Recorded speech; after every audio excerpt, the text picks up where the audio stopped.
wealth equivalents to water.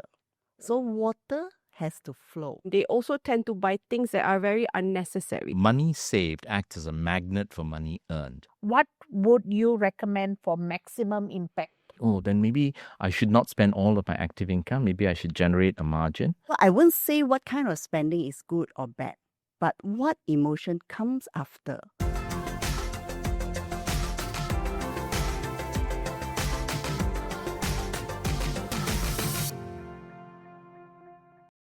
Hello, everybody. Welcome to Beyond the Headlines, the go-to space for the top stories that meet the headlines and more. I'm Amalina Kamal. And I'm Elena Koshy. And happy Chinese New Year, everyone. The year of the horse is galloping in with high energy and full of momentum. Oh, yes, definitely. And I know that prosperity isn't just about luck, right? So it's about making smart choices, aligning ourselves with positive energy, you know? How are you aligning yourself with positive energy, Elena?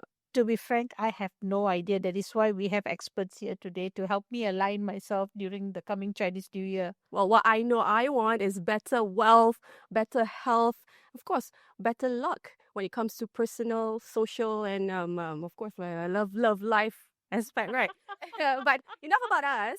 Let's introduce our guests. First up, to my left, I've got Eleanor Cheah, Feng Shui practitioner, and Bazi reader. Welcome, Eleanor. Thank you.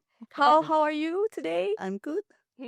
Happy to be here. Great to have you here as well. And we also have with us someone who's actually no stranger to the New Street Times. We have Rajen Devadason, a veteran Malaysian financial planner, author and speaker with decades of experience helping people build, protect, and enjoy their wealth. Thank you for joining us. Thank you, Elena. And like I said earlier, when we were off camera, thank you for keeping me employed. It's nice to get you here. To get to put the face behind the name, right? Because sometimes people just wanna see and visualize to relate better. Right? I'm delighted to be here. It's been a long time since I've been in a TV studio. Before we get into our topic of discussion, all about our wealth and health, looking at 2026, I think our audience do want to understand what Bazi is all about. They understand what Feng Shui is, but Bazi. Am I pronouncing it right? Correct, it's Bazi. Okay, Bazi. Bazi is actually the birth date. In the Chinese practice, we split the year, month, day, and time to 8 characters. That is where the Ba comes about. And put it under the different elements so that we can analyze how all these elements react with each other. And a lot of people don't know, but Eleanor, you have computational thinking background, right? Correct. What is that? What is that? Computational thinking actually is the thinking pattern owned by computer scientists before even they have computer. So it's a way to solve problem computationally, especially in this AI era. So that sort of expertise also drew you into Feng Shui? Well, I would not say it's because of computational thinking that made me wanted to study Bazi, but definitely Bazi has a lot of data for us to analyze. What drew me into Bazi is I am also having educational psychology background. So when I have to assess a child, whether this child had what kind of learning disability this child have, normally psychology we can only observe. And normally sometimes we may observe wrongly because the opportunity may not appear during the observation. And Bazi as a tool helped me to identify the pattern even more accurately. That's where I started this, I would say, hobby project of mine beside the educational psychology career I have. Is there a case example that highlight how Bazi was able to help complement your psychological observation or analysis? Yeah, I can think of one case recently. I helped to assess a teenage sitting for SPM. Mother worry about whether this boy ADHD, what would be the future like for him? So that's where she turned to Bazi reading. And to her surprise, from the Bazi reading, the son actually don't have ADHD. It's just because of the birth date is too cold. So naturally, the subconscious behavior will have to move more. So the move more is the external visibility behavior that people label it as ADHD. So it's quite a sad thing. And I suppose that's the reason why you do this practice or you continue to push for this practice is because you're able to help people. Yeah. Well, I think behavior analysis is something I think maybe Rajan you can relate to, because I think financial savvy, right, begins with mindset and how we behave towards money.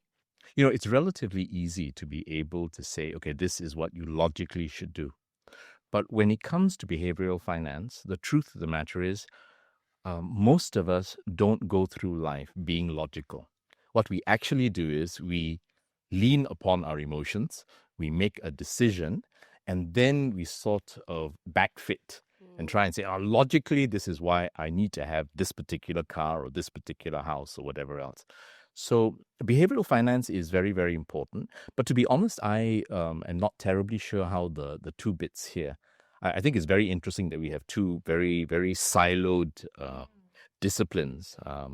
But I think the two of you have a very tough job trying to figure out how we're going to blend and merge. now we'll figure it out as we progress, as we discuss, right? Absolutely, absolutely. I think you're absolutely right. There may not be a sort of a correlation between the two. I mean, after this particular discourse, then we probably will answer where it overlaps, I suppose. I suppose we could find out. But the thing about what Eleanor said concerning the disputing the ADHD diagnosis, so based on you doing what you do, and I think you said something about being born in a cold month or cold day, Cold month or cold season. or cold season. Okay, so you basically came up with something that disputes presumably what the psychologist had actually diagnosed. Is that correct? Yes. So as a result of what you told the mother, what happened? Was there a fresh diagnosis done by hardcore science? Or did she just take what you had said and then basically said, okay, there is a different way for me to deal with my child? Of course, the checking of Bazi is not to against the psychology industry, but it's more of like helping the mother identify the son. Yeah, your son cannot sit still, but it's not because he cannot study or don't have the intelligent mindset. So how can we help this boy to find a better corner from Feng Shui perspective that can calm his mind and be focused so that he can study? Got it. So to be in a better environment, Correct. which we all need. Yes. Okay, cool. Well, Absolutely. talking about environment, so the environment that we're in this year is the year of the horse, right? It brings about energy, movement, progress. And of course, for some zodiac signs, it doesn't necessarily look quite positive. Are you able to read that? Like, for instance, I myself, I was born in the year of the goat. What about you, Elena? Year of the ball, but I've read mine. It's not too bad actually. So do we literally fall back on the zodiac signs, or are we able to change our path, our trajectory for the year? We can definitely change our path. That's where the mindset comes in. Say, for example, I myself, my Bazi don't have the academic star. That means I cannot study. But I have multiple master degrees. So it all boils down to the mindset and perseverance. So reading Bazi, not about following it, but knowing what is your shortcoming and how can you break the shortcoming or overcome the challenge better. What about the year of the goat? The year of the goat, this year should be okay, but next year, because it's also good year, so it may clash with the Grand Duke, a so-called the Tai Sui. Tai Sui. Wow. Yeah, Grand Duke. It's very deep, and I think there should be a whole new episode just on that. I mean, the pure focus here is how do we, take charge of this year with full ambition, right? So when it comes to career or finances, we want to, at the end of the day, irrespective of whatever zodiac signs we are at, is to be able to have that choice, right? So we go to Rajen. Well, the festive season is here. And as you mentioned, Gozi Fachai. And as you mentioned earlier, a lot of our, decisions are based on impulse, right? In terms of our finances. But just to highlight to our audience, what are some of the trendy spending habits that is problematic to you? And can we actually move away from that? Especially seeing how the country right now is very much on consumerism. It's a access is really, everywhere. really good question. The truth is, for many, many years, it's been very clear that Malaysia as a country, Malaysians as a people, we're heading toward a massive retirement train wreck. Now, the truth of the matter is, this is also a problem worldwide. And if you really distill things to really basic principles, and obviously I'm going to talk about financial planning principles, when it comes to describing what needs to be done, it's very, very simple.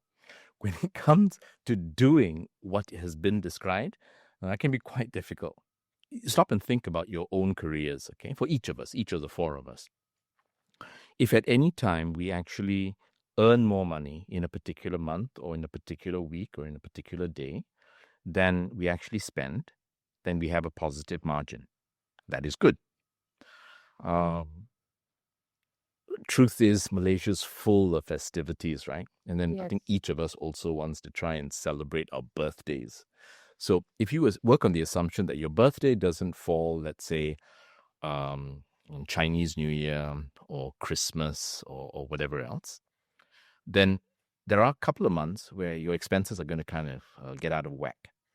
So when I have worked with some of my most successful clients, what I have found is regardless of what they do during the festivities, their own birthdays, their own holidays, they are always cash flow positive every single month, which I think is kind of wild.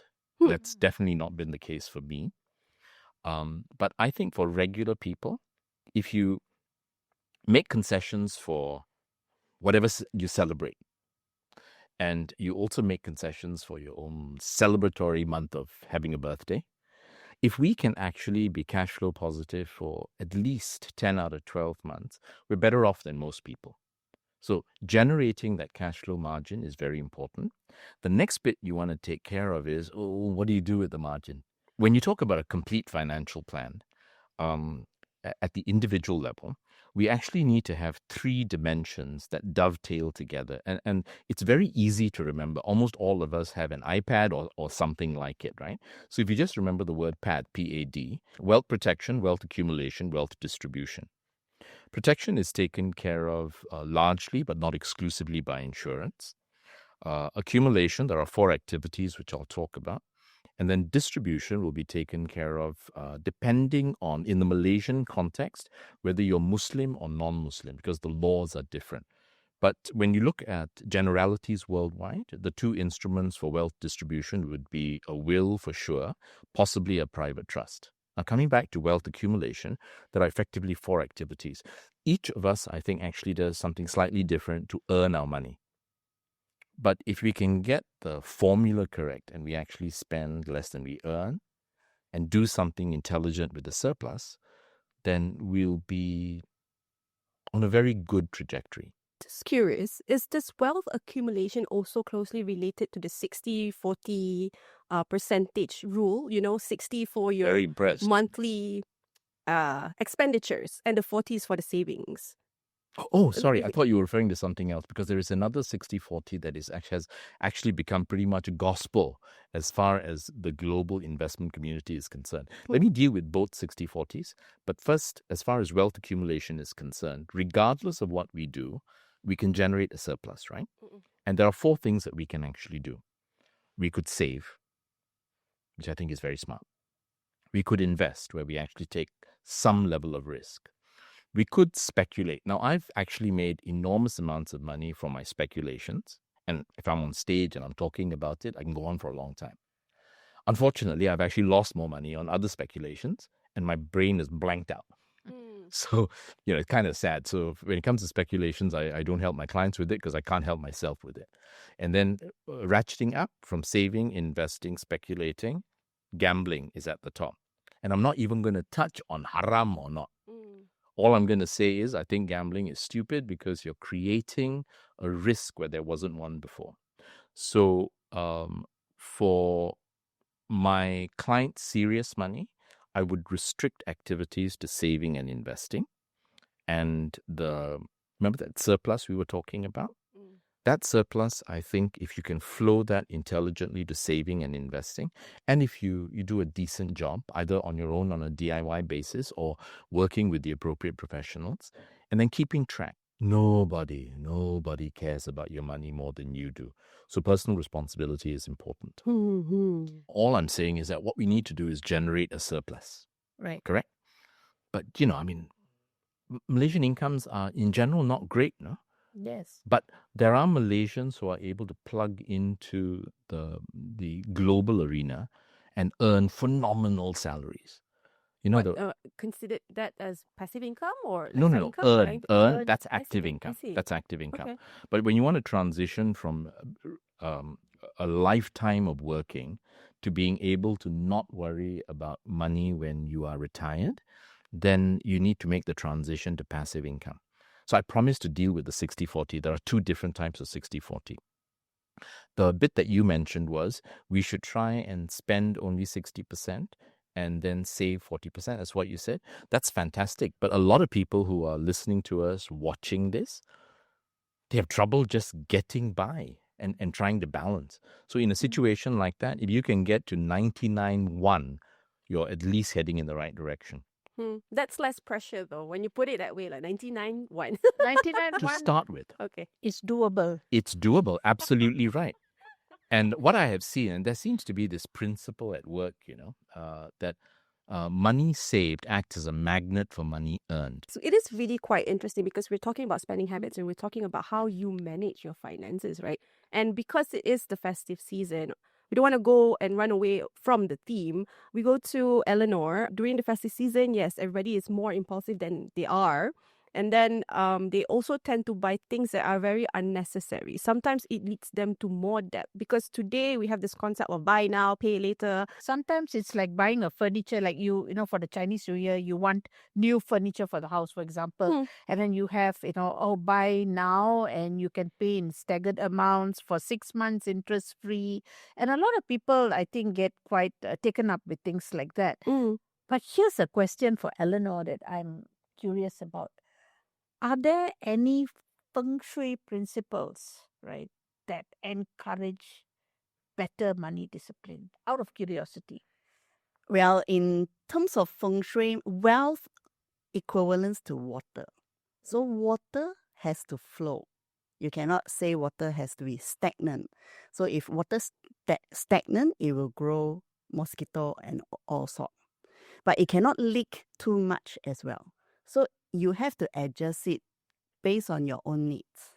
And here's the thing. When we spend, it comes with guilt or regret later, then it will attract the bad spending at the end.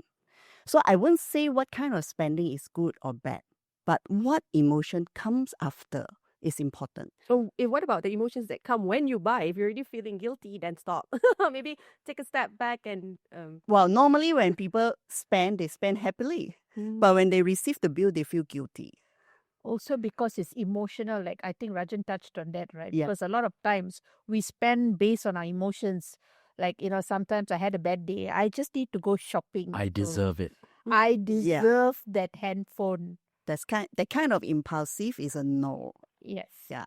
And of course, talk about spending, we need to let the money flow. Come back to year 2026. It's a horse year. Horse run very fast. And it is a fire horse. So it's a wild horse, not tame. So people tend to spend impulsively this year, especially peer pressure with all the luxury items. So to make sure you spend wisely, perhaps watch this program on this, okay? But spend consciously, I would say, that will help. Well, of course, another extension is that, with the ringgit against the dollar getting really good, don't get ahead of yourself just yet. You just actually have to look at how your trajectory is, not just for this year alone, but next year. But again, here's another question for you, Eleanor, because I'm so fascinated with this Bazi and Feng Shui and things like that. Are there any symbolic rituals or objects that can attract wealth and harmony without overspending? Okay, from Feng Shui principle, the Mm. first very important one is make sure your house is clean and tidy. Ah. There is a trend coming up saying that I want to have a Zen decoration with zero furniture. If a house is too empty, you cannot capture the wealth energy. If the house is too messy, the wealth energy will not stay. Therefore, the Chinese always have this practice called spring cleaning. This is the first ritual, very important. You need to clean your house, especially the southeast direction for this year. That's where the wealth energy will accumulate there. How do you know if like the position of your residence is facing which direction? And do I need to like engage with a feng shui expert, or am I able to Definitely the not. sunrises? Well, of course, some people will say I can't see the sunrise. Compass? A compass can, but sometimes the handphone compass get affected by the magnetic influence. Right. Normally, I would tell my client to look at the astros dish. It's always point to the west. The satellite dish. Yeah, it's always point to the west. Then you know your direction. Why is that? Why does it always point Because to the satellite is always at that direction. Their satellite. Seriously? They are pointing at their satellite. Oh, I really didn't know that. Oh, okay. Cool. Fun fact, right? Satellite dishes can be pointed to west to align with geostationary satellites orbiting above the equator. See, I learned something new today too. Mm. Well, looking at 2026 outlook as well in terms of wealth trends and everything, especially when it comes to auspicious investments, right? Not on the feng shui aspect, but in terms of key opportunities for Malaysians to grow their Wealth. savings. I mean, when I say wealth, people tend to look at it in totality, right? With spendings, but not necessarily the savings. But in terms of how to double up their savings too, macam mana? Macam mana, macam mana nak buat tu? Yeah, because Okay. sometimes when when you Yes. save a certain amount, but it's stagnant, it's not necessarily great. It's not necessarily great for you to be able to retire well. Because in Malaysia, I think KWS PPF actually did like a study, right? They said a person needs like more than 1 million ringgit to retire. I mean, I suppose 1 million cukup ke? tak, even 1 million is just The vast bad. majority of Malaysians are not going to get to that point. EPF is doing a fabulous job. Thank God we've got EPF. Yeah, here. thank goodness. It actually is one of the most successful national superannuation programs ever. I really was not a fan of 5 things that happened. During the COVID years, we had 4 rounds of EPF withdrawals that were allowed. Now, the country was hurting, people were hurting, money was required. I just think it's fascinating that, the analog for our EPF is Singapore's CPF. And during the COVID years as well, what the Singapore government chose to do was don't let people touch their CPF saving. money. Yeah. What they did was the Singapore government went in and used reserves. And then as soon as we got into better times, they basically decided we are going to raise GST. So GST went from 7 to 8 1 year and then 8 to 9. The 7 to 8 was for Singapore to replenish its reserves. The 8 to 9 was to build Changi Terminal 5. Because Singapore's small, Changi's crucial. Now, as far as Malaysia is concerned, we've had to deal with 1MDB. We've had so many leakages. Every year we end up with the Auditor General's report, and then he'll say money was wasted here, money was wasted here, money was wasted. It's heartbreaking. So when it comes to what Malaysians can do, we are not as wealthy as we should be potentially, because there's just been far too much wastage, there's been far too much corruption. But when we look at our own lives, and the fact that, Malaysians of all races are very, very capable. And we're very, very good at living in a multiracial society. This means that our capacity to function overseas is much better than most countries, which tend to be, let's say, mono-ethnic. We're used to interacting with people. This is one of the reasons why I think many MNCs, multinational corporations, actually look for talent, and they find that their Malaysian managers can actually function very, very well. So this means that these individuals become global citizens in terms of being able to work abroad, tap into the global opportunities that are there. So this got nothing to do with the Year of the Horse or Chinese New Year, just in general. I think for Malaysians who travel, particularly extensively, and especially now if you're going to the US or certain parts of Europe, every time you come back, it's like, I am so glad to be back home. Ours may be the land of nasi lemak and satay and kway teow and whatever else. But it isn't just that. It's also just being here in Malaysia. And there is no place like it on earth. But I think for us to actually thrive, we need to also plug into the outside world. And the way to do that is through enhanced linguistic skills. Now, largely because of the speaking programs that I have, and also because of the endless treadmill that I'm on for the Money Thoughts column, I had to keep researching this. And so very recently, maybe in the last month and a half, I was checking the number of speakers. Now, I don't know whether this is native speakers or just people who speak the language to a reasonable level.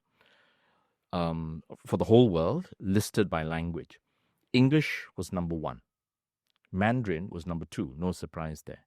Number 3 really surprised me. It was Hindi. Seriously? Yeah, because, for Malaysian Indians, most of the time, it's a case of Tamil. Yeah. But northern India, where Hindi is spoken, is actually spoken by a lot more people than Tamil. And then number 4 was Spanish. Now, we got to ask ourselves the economic value of languages. And there's tremendous economic value in English. There is tremendous economic value in Mandarin, and Mandarin's becoming more and more a global language. Hindi, let's just put it this way, from an economic perspective, if you want to go to, let's say, northern India to do business, chances are anyone who can speak Hindi will speak English anyway, so you're cool. And then as you bring down to Spanish, you realize that covers a huge part of the world. So I think for parents who really want to help their kids expand the scope and to become global citizens who can actually move anywhere, ideally making Malaysia the permanent home, but earning money elsewhere, Right. bringing it back, then I think linguistic skills are very important. Well, investing the human aspect of things, or even investing in people is one area that we can Yes, look and into. that's tied to education. All I've talked about now is, up to now, has been language, but the other bit is STEM, science, technology, engineering, and mathematics. So what we need is a merger of both. So where to invest? You've all heard of the importance of not putting all your eggs in one basket, right? So we've been talking about Year of the Horse. I actually happen to really like Chinese New Year. I have a personal philosophy that I think the Chinese worldwide are so successful financially because of the whole concept of ang pao giving. I think that remember you're talking about wealth and water and flow, right? Yeah. Well, there is tremendous importance in the concept of flow, as in cash flow. Earlier on, I was talking about the need to generate a surplus, right? You bring in money, hopefully you spend less, you've got a surplus. What you do with that surplus should tie into your wealth accumulation activities, Right. which can be saving, investing, speculating, or gambling. I don't recommend gambling. I think it's stupid because you're creating a risk where there wasn't one to start with. Speculations, if you know what you're doing, great, but I don't, so I can't, communicate that value to people. But saving and investing, even though it sounds plain vanilla and very boring, when it comes to the investing side, don't put all your eggs in one basket. Understood. The fancy term in investing, when you don't put all your eggs in one basket, is diversifying. Setting money aside in the long term also starts when you are young. And I think personally, we've all been raised to understand the concept of mari menabung, right? But it also starts from having parents or adults that actually instill that at home in your practice. So I go to Eleanor here, right? From a Feng Shui perspective and principles, how can actually parents help to teach children about money management and having to manage during not just for one particular season, but throughout the whole transition of their lives, right? From children to teenage life to, I don't know, like young adult life, family life, and later on. So from Feng Shui perspective, I will strongly recommend the traditional method, which is using piggy bank. Yes. Buy a piggy bank and give it to your child as a gift. and teach them how to save in the piggy bank. Because in Feng Shui, touching the physical object will give you that kind of feeling that you're bonding with the money. And the physical object make the child feel it emotionally. And you may realize a lot of started last year, I guess, a lot of parents started to use e-wallet to give ang bao. Money come easy, conveniently, and it will be just one button, spend conveniently. So kids may not have the idea of how to. Well, you can do an experiment. If you take money, 200 ringgit to pay people, and compare to you press the e-wallet, which one feel more heart pain? Heartsick. Yeah, so I would suggest parents to still use physical money, teach the kids whenever they receive ang bao money, put into the piggy bank. That action will actually instill that kind of money saving concept and how to spend wisely. Well, I got a question. Okay, so you're absolutely right, because I think when you have cash, like even me, I think it's a psychological thing, right? When you have cash, it's harder to spend it rather than when you tit, or Yeah, because it's just a click of the button, right? But when you have actual cash, you do some sort of mental exercises in calculation, calculating how much you have. because in your head, right, it feels like the money with the wings on it, right? It's flying away, kind of thing. But I just want to see if, say, there is just one thing people can change feng shui wise, adjustment for this year, right? What would you recommend for maximum impact? Okay, from so many years of practice, checking people with same birth year, month, date, to checking the Bazi for twin, even different character. Why is it so? I will put it from my data analysis. So I will conclude it as the mindset. It's all come back to the mindset. So I have came across a child Bazi that is like born to be a gangster. But with the parents' guidance, teach them about moral value, guide them to the religion path, they have that kind of structure to help them to walk. They may not be a gangster. So I will come back to mindset, very important. And in fact, in the olden day China, we hardly hear of the career called psychologists. So whenever they have issue, they look for who? They look for fortune teller. So actually, fortune teller in the olden day is more of a psychology or a behavioral therapist. But they use all the animal sign like rat, dragon, tiger to represent that kind of behavior. So a lot of people thought, oh, it's a superstitious stuff. But to me, it's about energy, it's about behavior. So mindset, very important. Spend consciously, and you take charge of every action you take. But maybe some audience may still say that I want to hear physical, practical way of having a great impact for my year 2026. So I would suggest you to put the amount related to 9, either 9 ringgit or 99 ringgit or 999 ringgit in a red packet, put at the southeast corner. But here's the thing. I just want to ask you, like, for somebody who has not observed all these things all this while, and now they are thinking at a certain age of their life, they're not young anymore. They can't save a lot of money now. They can't do much. But what is the one thing they can do right? And I'm looking at you, Rajan, because, all your advice is good for those especially for those who are starting their careers, or, but what if somebody who's not adhere to all these principles, maybe they had very little financial literacy, for example, and they're starting now at this age of, what would your advice be to them, especially now? I personally think that if you can actually take charge of your career, it doesn't matter whether you're watching this and listening to this, if you're in your 20s, in your 30s, in your 40s, whatever, people of all ages are constantly changing tracks. But if we don't do that, I mean, how many people do you know who only live for the weekend and they hate their jobs? And surely that's not the best way to live. Or even not even living for the weekend, sleeping on the weekend, because that's the only enjoyment that you get. Oh no, you're so exhausted. That sounds so tragic. I think the easiest way to answer this is to think about our lives as a piece of string. Okay, only God knows how long we're going to live, right? Yeah. But it is obviously going to be a finite piece of string. And then we've got this portion here where we grow up, we study. And then we've got this big portion here where we're working. And then we retire. And hopefully we retire well, but many people will not. And then you've got the rest of life until the string ends. Now think about that string. You still got to study. If this is the productive portion, this is the end. If you are able to work well and work long, go back to the string, right? Malaysia's official retirement age is 60.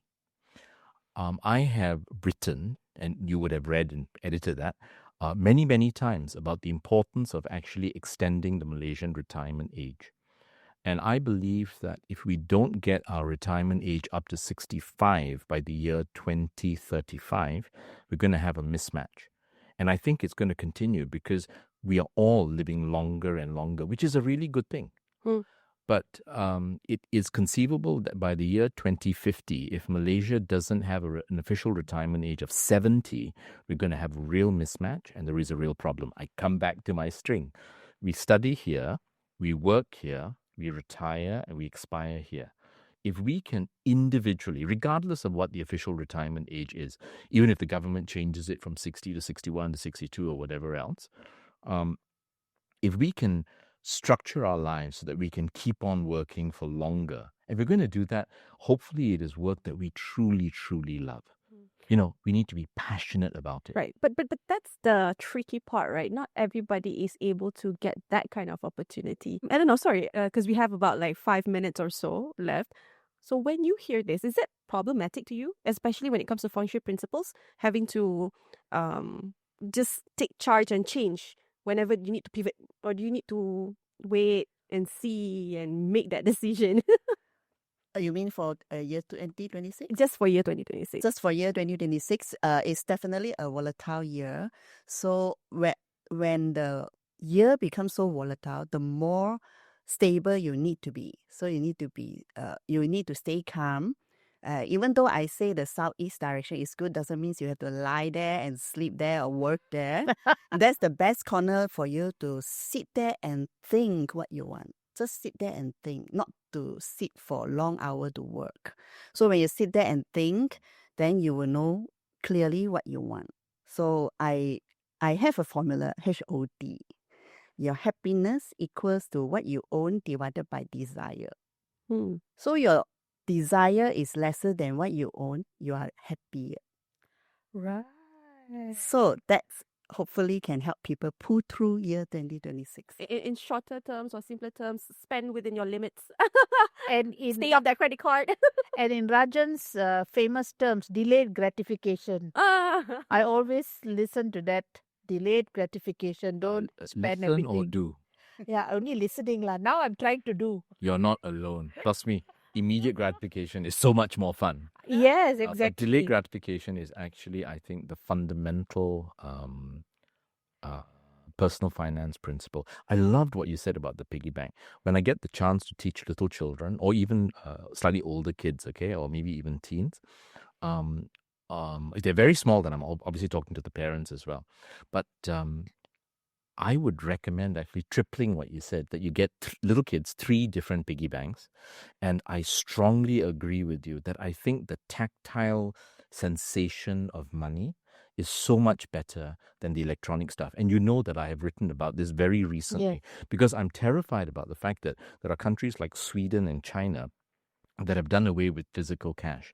And I think physical cash is truly, truly important. Just to end the show with one sort of like inspirational motivation from each of our guests.